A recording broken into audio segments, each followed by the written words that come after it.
Karibu sana na uendelee kuwa pamoja nasi.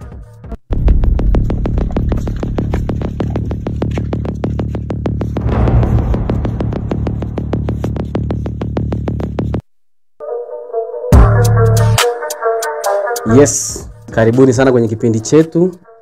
Natumaini mu wazima wa afya njema. Ningeanza kwanza kwa kujitambulisha majina yangu, naitwa Bita. Wengi wanapenda kuniita Santana. Nyuma kamera nipo na mtu mzima, mtu makini, au unaweza kumuita Elias Emmanuel, bwana harusi mtarajiwa ndani ya siku chache hizi. Karibuni. Tuanze na mwenyekiti. Nadhani ndio mwenyekiti wa kikundi. Karibu ujitambulishe, alafu atafuata mhasibu, alafu katibu. Okay, tuanze na mwenyekiti, karibu. Kwa majina naitwa Pambano Simeon Okechi. Sogeza mic kama mimi hivi nilivyo. Kwa majina naitwa Pambano Simeon Okechi. Ni mwenyekiti wa kikundi cha Jambo Letu. Karibu. Nani katibu? Mhasibu. Mhasibu, karibu jitambulishe, karibu. Asante. Kwa majina naitwa Steven Joseph Waila. Ndiye mhasibu wa kikundi cha Jambo Letu kwa mwaka huu. Karibu ndugu. Asante. Kwa majina naitwa Michael Richard Oimo. Ni katibu mkuu katika kikundi cha Jambo Letu. Sawa. Mjini. Asante. Kuna wengine wamekaa nyuma. Sasa nyinyi tutaomba tu mtakuja mtasogea kwenye mic hapa, utajitambulisha, utarudi utakaa. Karibu. Mama karibu. Jina na ni nani katika kikundi? Sogea mic. Majina rudia. Asante, karibu. Milton Tumzito, karibu. Mimi kwa majina naitwa Milton Robert Mshairizi, ni mwanachama wa kikundi. Asante. Dada mweupe. White. Karibu. Asante. Mimi kwa majina naitwa Janet Elisha Daniel, ni mwanachama wa kikundi cha Jambo Letu. Haya, asante sana. Mwenyekiti. Ndio. Karibu sana jamani, karibuni. Asante. Tunapenda leo kujua mambo machache tu kuhusu kikundi chenu. Cha kwanza ningeanza na swali la kwanza. Idadi ya wanakikundi, mpo wanakikundi wangapi? Mpaka sasa tupo wana chama 102. Wanachama 102. Sogeza mic kama hivi mimi nadhani wanachama 102. Wanachama 102. Na kikundi chenu kina muda gani? Kikundi chetu kina miezi 10 mpaka sasa. Miezi 10. Okay. Kwenye miezi 10 hapo bado kidogo, sasa mtimize mwaka. Ndio. Bado miezi kama 2. Okay. Na ni mengi sana mtakuwa mmeyavuna. Faida ipo ya kutosha. Kikundi kwa kweli kimetengeneza faida kwa sababu mpaka sasa kikundi kina miradi, kinajishughulisha. Tuna mradi wa mikopo, wa kukopeshana. Kikundi kina mradi wa mahindi, tunauza mahindi, tunanunua alafu tunauza nafaka. Kwa maana ya nafaka. Na kikundi kina mradi wa mchele. Kikundi kina mradi wa maharage. Okay, hiyo miradi hapo nataka nijue. Mnauza au mnafanyaje? Tunanunua, yani kwa maana tunanunua nafaka, alafu tunasubiri bei ikipanda tunauza. Kwa mfano sasa hivi muda wa mavuno mwezi wa 7 huu, tutategemea kununua mahindi magunia 100, mchele magunia 100, pamoja na maharage. Taji upo kutosha. Kwa hiyo mwezi wa 12 tunauza. Okay. Kwa faida. Na kwenye mkopo hapa, hebu watu wengi labda watapenda wajue, mnakopesha ndani ya chama au mpaka nje ya mkopo wetu? Tunakopesha ndani ya chama na hadi nje ya chama. Mimi namba 1 nitakuja kukopa. Karibu sana. Na mkopo wetu una riba nafuu sana. Tunakopesha kwa 8%. Yani 8%. Sio kama wale wakausha damu. Na marejesho yake? Marejesho ni kwa kila wiki. Kwa hiyo unapopigiwa hela yako unapigiwa kwa 8%. Kama ni 200,000 tunaweka 200,000 8% yake. Alafu unatakiwa urejeshe kwa kila wiki. Okay. Sawa. Okay, kwenye hizi faida hapa najua labda kikundi imepitia changamoto tofauti. Hebu mama unaweza kutuelezea kuhusu changamoto za kikundi kidogo? Au nyinyi mmepita kwenye mteremko moja kwa moja mnaserereka? Karibu tupeko changamoto. Changamoto kwa kweli zilikuwa ni nyingi. Kuna wanachama wengine walikuwa wanasema yani hapo mnaposi, mnatumia pesa nyingi kwa matumizi ya kufanikisha harambee. Yani wanaoga kwenye matumizi. Yani pato analipata afu hataki kulitumia. Sasa changamoto zilikuwa ni nyingi. Kuna wengine wameahidi sisi hatuwezi tukaendelea na hizi kikundi. Kwa sababu gani? Pesa zinatumika, hatuoni faida, lakini faida zipo. Changamoto tulipata, lakini tunamshukuru Mungu. Tunamshukuru kabisa mlezi wetu ambaye ni Jackson Kangoe. Amepambana sana mpaka tumefanikisha hili na mwenyekiti wetu wa chama. Tunamshukuru sana. Yani sio muoga kwa lolote, yote yanawezekana. Akiamua hakuna linaloshindikana. Mwenyekiti huyo. Mwenyekiti mnaye na siku zote mwenyekiti kwa kweli tunaye. Mimi nasema huyu ni fundi. Yani mwenyekiti huyu amesomea mambo ya vikundi na mambo ya kuendesha vikundi. Tunamshukuru sana. Ni kama yani anayaelewa sana. Okay. Tunamshukuru sana mwenyekiti. Mlezi umesema anaitwa Jackie Kangoe. Ni mangapi ambao ameshafanya kwenu mpaka sasa hivi? Ni makubwa sana ameshafanya. Tulipofanya harambee alituahidi kwamba hela itakayopungua nitajazia. Kwenye miradi napo akasema hela ikipungua nitajazia. T-shirt ameshatununulia, tunapea 3 sasa hivi. Ambazo mlezi wetu ameshatununulia. Kwa kweli tunamshukuru sana, tupambania sana. Sawa. Tuna baba bora. Okay. Asante. Tuende na katibu sasa. Katibu. Unalipi la kutuambia sasa hivi ukiacha yote ambao mwenyekiti wewe unalipi la kutuambia ndani ya kikundi? Sema kweli mimi kama mtendaji mkuu wa kikundi. Ndio. Kwanza kabisa namshukuru Mungu kwa kupatia nafasi hii ya kuwa viongozi katika kikundi chetu cha jambo letu. Pia tunamshukuru sana mlezi wetu Jackie Kangoe. Kiongozi ambaye amekuwa na sisi katika nyakati zote, nyakati ngumu na nyakati zote ambazo tumepitia sisi kama jambo letu. Ukiangalia kikundi chetu ni kichanga sana. Kikundi ambacho kimeanza muda mfupi, lakini kulingana na ushauri wake, kujitolea kwake, kimesababisha kikundi chetu kimekuwa kikundi kikubwa, kikundi ambacho kina mafanikio sana. Ndio. Sema kweli mimi binafsi kama mtendaji mkuu wa kikundi nafurahia na najivunia sana kuona mlezi kama Jackie Kangoe.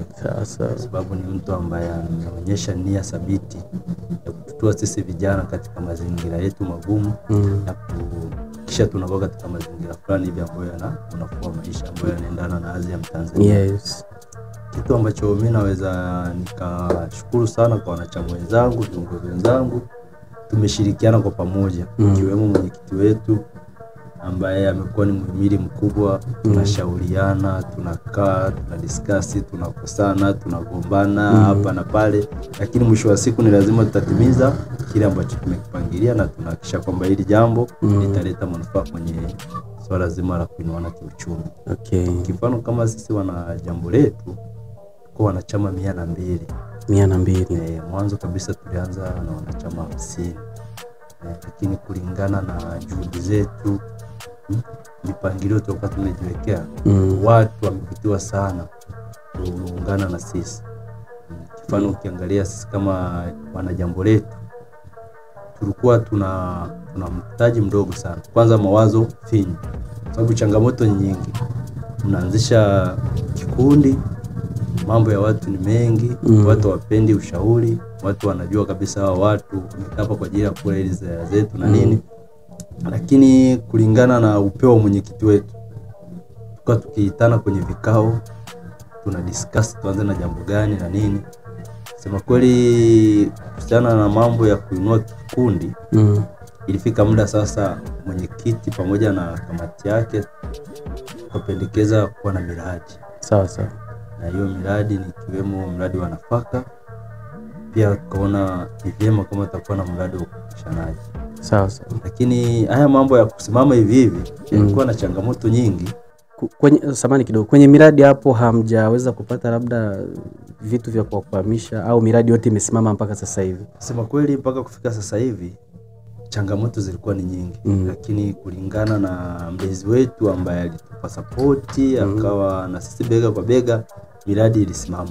Sawa. Japo ni kwa ugumu, lakini tunamshukuru Mungu na tunamshukuru mlezi wetu, miradi ilisimama vyema. Sababu ukiangalia changamoto zilikuwa ni nyingi. tulianzisha kwanza wazo tuwe na hiyo miradi, lakini sasa pesa ilikuwa ni ndogo. Tunafanyaje? Kabidi turudi kwenye kikoba chetu. Sawa. Kwenye kibubu tuna pesa kidogo, kwa sababu tulikuwa na chama chache, tunagonga hisa ambazo hazikizi kupata hizo fedha. Lakini tulikuwa tukirudi kwenye kikoba tunaangalia tuna percentage gani. Tunaangalia ile tulionayo, tunaiweka mezani, tunaona hiyo haitoshi. Sasa tunafanyaje? Tunabidi tumshirikishe mlezi wetu. Sema kweli mlezi wetu amekuwa ni kipaumbele kikubwa sana. Yaani kwa sisi wana jambo letu tunamshukuru sana. Tunaomba Mungu amsaidie, ampe afya njema. Kuna mmenigusia kuna tukio ambalo linakuja hivi karibuni ambalo mnataka kulifanya pamoja na mlezi wenu. Happy birthday. Ni tukio gani hivi karibuni? Nadhani ni siku 2-3 hizi nimelisikia mnalizungumzia. Mwenyekiti, ni tukio gani hilo? Milton, karibu tuambie. Asante. Tunategemea kuwa na happy birthday tarehe 6 mwezi wa 8. Kuna wageni tulikuwa tumewalika kwenye hii harambee iliyopita. Ndio. Lakini kwa kuwa na shughuli tofauti hawakuweza kufika. Lakini tunategemea kwenye hiyo tarehe 6 mwezi wa 8 kwenye birthday ya kikundi waweze kuwepo. Yaani tule nao keki. Sawa. Hiki kikundi chetu kwa kweli tunapenda watu. Kinatimiza mwaka mmoja, lazima watu tufike tule. Na yani tuwe na michango yetu. Yes. Tunapenda yani wale watu wafike. Yani kwa mfano tuko na watu tulikuwa tumewalika, hata nikiwataja kwa majina, maana tulikuwa tumemwalika Mheshimiwa Esther Matiko. Ndio. Hakufika kwa sababu ya kuwa na shughuli nyingi. Ndio. Tulimwalika Hillside Hotel, hakufika kwa sababu alikuwa naye na shughuli nyingi. Lakini tunategemea hapo mwezi wa 8 tarehe 6 hao watu waweze kuja. Sawa. Na kupitia media hii. Si ndio? Na wengine waone lazima kuja kwenye birthday watu support. Wale keki na sisi. Yani tunapenda watu ili waje wafike waone tunavyoishi, tunavyokaa na kwenye birthday ya kikundi kwa sababu ni ya mwaka mmoja. Wale keki na sisi tutafurahi kwa kweli. Tutawakaribisha. Na pia mlezi wetu ambaye ni Mheshimiwa Jackson Kangoe, kwa kweli tunampongeza sana hasa siku hiyo, na mwenyewe kupitia media hii akiona tunamkaribisha sana aweze kuja ale keki na sisi, maana ndo mlezi wetu tunayemtegemea. Sawa. Lakini sikawa lazima amewaahidi atafika. Alituahidi atafika, yani lazima afike. Maana Jackie Kangoe ni muda namsikia na yeye ahadi zake huwa anazitimiza. Sawa kabisa. Maana labda kama mtaki kuniambia, lakini mimi kuna siri nimepewa kidogo kwamba mnakuja kukabidhiwa bajaji. Yani tunategemea hiyo ni hamtaki kuniambia, lakini mimi nimeshaijua siri. Kweli. Hiyo ni kweli. Iko wazi. Kwa hiyo kwenye bajaji hapa hii mnakabidhiwa lini? Na ni bajaji aina gani? Maana nimesikia ni ya kisasa, Tarime haipo. Hii bajaji na kwa mkoa wa Mara haipo. Yani ni kweli. Hii bajaji mkoa wa Mara haipo.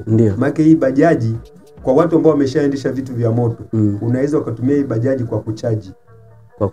Kwa umeme. Lakini kama mtu anatumia labda simu, anafahamu anapokuwa anatumia ile simu inakuwa na charge. Unakuwa unaona kwamba hapa betri yangu imekuwa low. Naweza nikachaji. Una charge. Lakini pia ikiwepo jua unaweza ukaachana na mambo ya nini? Ya umeme ukatumia sola. Si unaona? Kweli hicho kitu hakijawahi kuonekana. Pambano umenificha vitu vingi. Tayari nalijua hilo. Ndugu mwandishi. Ndio. Ndugu mwandishi, sema kweli sisi tunamshukuru sana Mheshimiwa Jackson Kangoe. Kwa sababu alijaribu kuona vikundi vingi kwenye swala la uwekezaji, yani vikundi kuinuka kwa ajili ya vikundi vingi, sema kweli vimekuwa vina matokeo mazuri sana kulingana na uwekezaji wao wanaweka. Lakini sasa mimi nilimshangaa sana yule bwana, ana mawazo tofauti na viongozi wengine. Nimpenda maendeleo, ndio maana aliangalia mazingira yetu, akaangalia na mitaji wetu, akatuambia bana, yani pamoja na kuwa mnahitaji mradi wa bajaji, bajaji sasa hivi zina changamoto.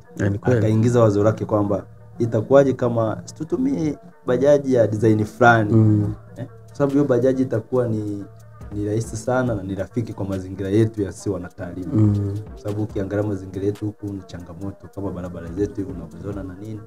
Akajaribu kutushauri kwamba kuna baadhi ya bajaji ya design fulani. Sawa.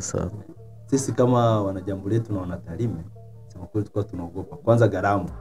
Unajua sisi watu huku kwa mara kitu tunaogopa sana ni gharama. Gharama iko kweli. Sasa yeye akasema bana, yani msiogope, kama mmeamua kufanya jambo hili na ni jambo zuri la kuinuana kiuchumi, fanyeni. Kwamba mheshimiwa, yani sisi sema kweli uwezo wetu wa pesa ni mdogo. Akamwambia nyie pigeni hesabu zenu, itakayokwenda pelea mimi nitafanyaje? Nitaongezea. Nasema kweli mimi namshukuru sana. Yani tulizani kama ni wale wanao viongozi wengine wanatoa alafu baadaye wanaishia mitini. Lakini yeye pamoja na kwa tulipata kiwango kidogo cha shilingi milioni 5. Yakasema basi kama nyie mmepambana mmefikia hapa, na nyie wanatalimi wenzangu, mimi hapa naongezea na nitahakikisha bajaji yenu inafika, na bajaji nitakayowaletea mimi ni ya kisasa zaidi.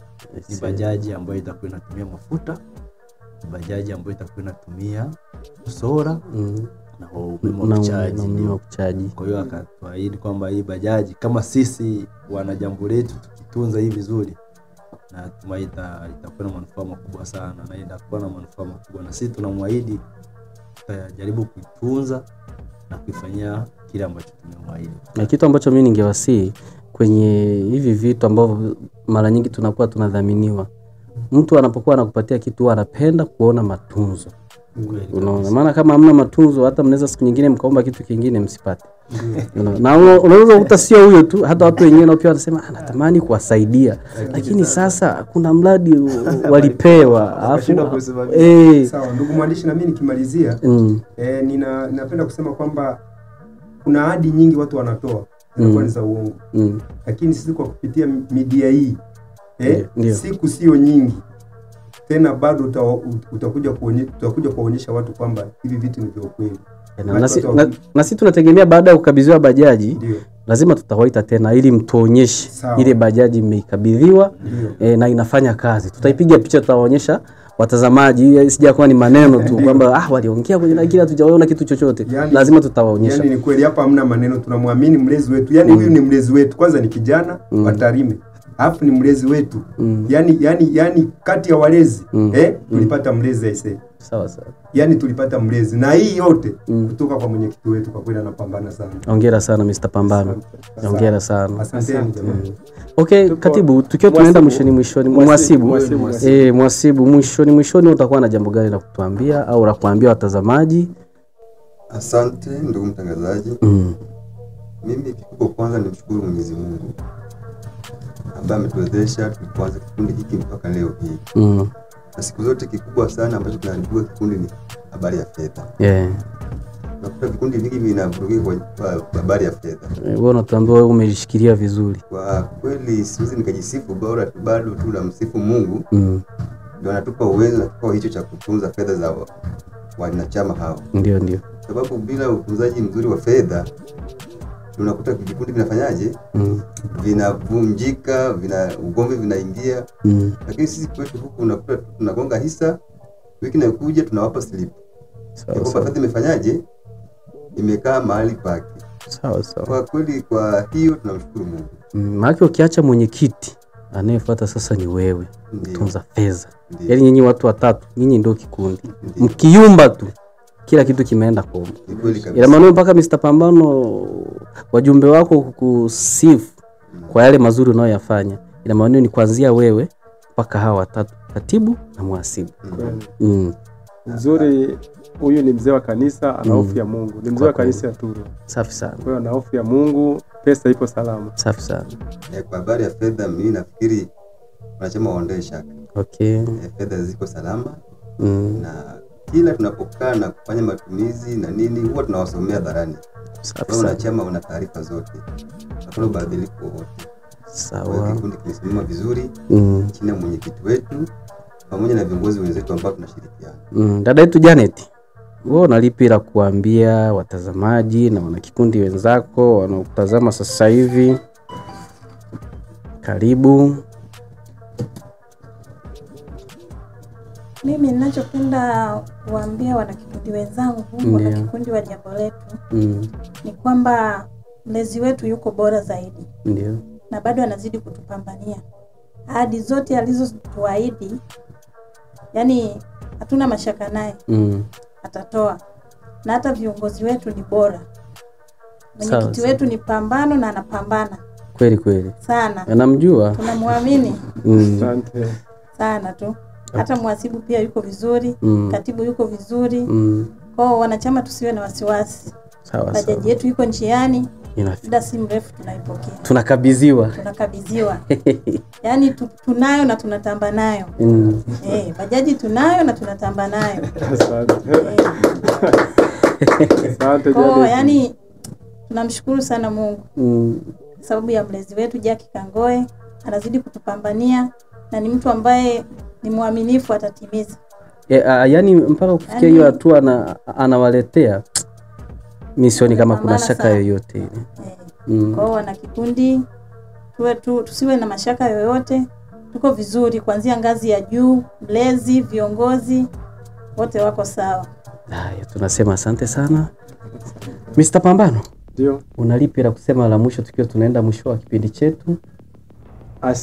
Mimi ningependa kuwakaribisha, nadhani wiki ijayo kuanzia Jumatano hapo tunaenda kupokea bajaji yetu. Kwanza tuna hafla kadogo, lazima tuandaliwe kula na kunywa. Kwa hiyo hatuwezi kupokea bajaji hivi. Lazima tunywe. Sherehe lazima. Jambo sio dogo. Kwa hiyo wana jambo letu, juzi tumekula ng'ombe. Nadhani tena huku tunarudi kula ng'ombe kwa sababu mlezi arudi nyuma. Sawa sawa. Kwa hiyo wanachama wangu wajiandae na marafiki tutawaalika. Kwa sababu sio jambo dogo kupokea bajaji ambayo haitumii mafuta. Yaani wewe ukiingia barabarani ni mwanzo mwisho, hata kama saa 8 za usiku kuna muda kwenda sheli. Kwa hiyo nadhani na t-shirt zinakuja za kikundi. Nikazani labda za kutukawia sisi wengine. T-shirt za kikundi zinakuja tukuje kuzipokea. Kwa hiyo wanachama wangu ningewasii wajiandae siku yoyote. Tunataka tuende wote. Siku hiyo mjini tutatamba. Tunazunguka Tarime nzima na bajaji yetu. Kwa kweli. Watu tukao wanabeba kama ni 6 wanazunguka, wanarudi, wanapanda 6, wanazunguka, wanarudi mpaka tuishi watu 200. Aisee, hongereni sana. Neno la mwisho mamangu pale uliye karibu. Tumalize. Neno la mwisho la kuambia watazamaji. Asante mtangazaji. Sogea mic. Mwisho. Na wakaribisha wana Tarime. Waingie kwenye kikundi cha jambo letu. Sawa sawa. Tuko wanachama 102, tunahitaji tufike hata 200. Karibuni sana, fursa zipo, nafasi zipo, tunawahitaji, tunapenda wageni, tunawakaribisha sana kwenye kikundi chetu. Okay, asante sana. Na ndugu mtangazaji, mwaka kesho tunatakiwa tuwe na ukumbi. Ndio. Mwaka kesho tunakuwa na ukumbi wa kwetu, jambo letu. Sawa sawa. Kwa hiyo nadhani tutarudi mwaka kesho kufikia mwezi wa 8 tutakuwa na ukumbi wetu umeshakamilika. Kwa hiyo hayo ni malengo ambayo tuko nayo ndani ya uongozi pamoja na kikundi. Hongereni sana. Okay, na wakitaka kuwapata, labda kwa mfano mtazamaji anayefuatilia kipindi hiki akitaka kuwapata kwa namba za simu, unaweza kutaja za mwenyekiti taja za kwako, maana ndiye kiongozi mkuu wa kikundi. Kwa namba za simu ni 0788 48 ndio 48 47 63. Hizo ni namba za mwenyekiti wa kikundi cha jambo letu group. Nadhani na tunapatikana mtaa wa Mwangaza, Tarime mjini, karibu na Mennonite, kanisa la Mennonite. Mambo mazuri kutoka kikundi cha jambo letu group Tarime, nadhani mwasikiliza mwanzo mpaka mwisho, na hayo ndio mazuri walionayo. Ningependa kusema asante sana kwa wewe unaendelea kutufuatilia mwanzo mpaka mwisho. Tunasema asante sana, na mimi pia nikukaribishe katika kikundi cha jambo letu. Nitaingia. Karibu sana. Asante na niwatakie siku njema. Karibuni tena.